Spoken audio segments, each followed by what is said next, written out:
সবার প্রথমে 300 গ্রাম পনির নিয়ে তাকে ভালো করে টুকরো টুকরো করে কেটে নিতে হবে। এরপর একটা মিক্সার মেশিনের মধ্যে আমরা 1 কাপ চারমগজ, সামান্য মাত্রায় কাজু বাদাম এবং সামান্য মাত্রায় পোস্ত দিয়ে ভালো করে একটা পেস্ট বানিয়ে নিলাম। এই পোস্ত পেস্টের মধ্যেই সামান্য মাত্রায় টমেটো, 3-4টে কাঁচা লঙ্কা আর 2-3 টুকরো আদার কুচি দিয়ে আমরা ভালো করে জল মিশিয়ে এটাকে একটি পেস্ট বানিয়ে নেব।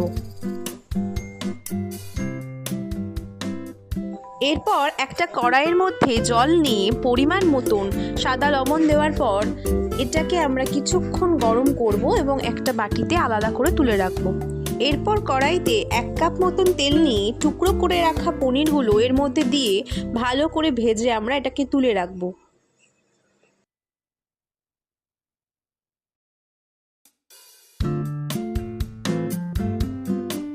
এরপর ভেজে রাখা পনিরগুলো আগে থেকে গরম করে রাখা নুন জলের মধ্যে আমরা কিছুক্ষণের জন্য ভিজিয়ে রেখে দিলাম।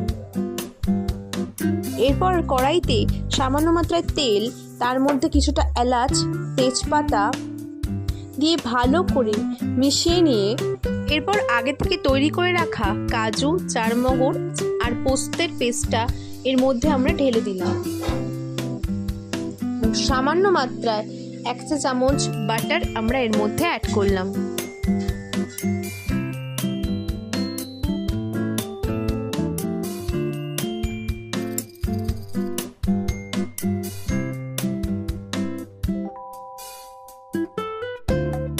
মশলাটাকে শিম আঁচে কিছুক্ষণ নেড়ে নেওয়ার পর এর মধ্যে আমরা 1 কাপ পরিমাণ টক দই অ্যাড করলাম।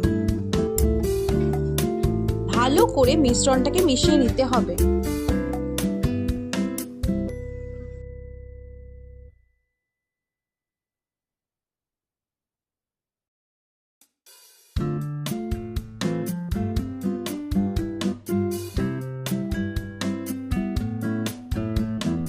স্বাদ আনবার জন্য পরিমাণ মতো নুন, চিনি আমরা এতে অ্যাড করলাম।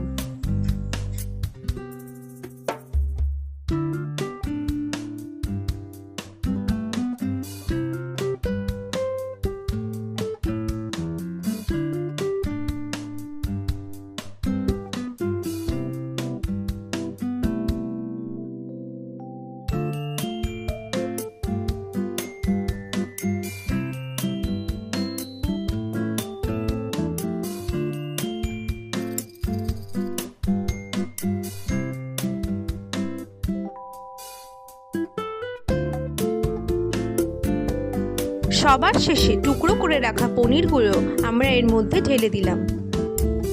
শিম আছে কিছুক্ষণ ফোটানোর পরেই তৈরি হয়ে যাবে আমাদের শাহি পনির।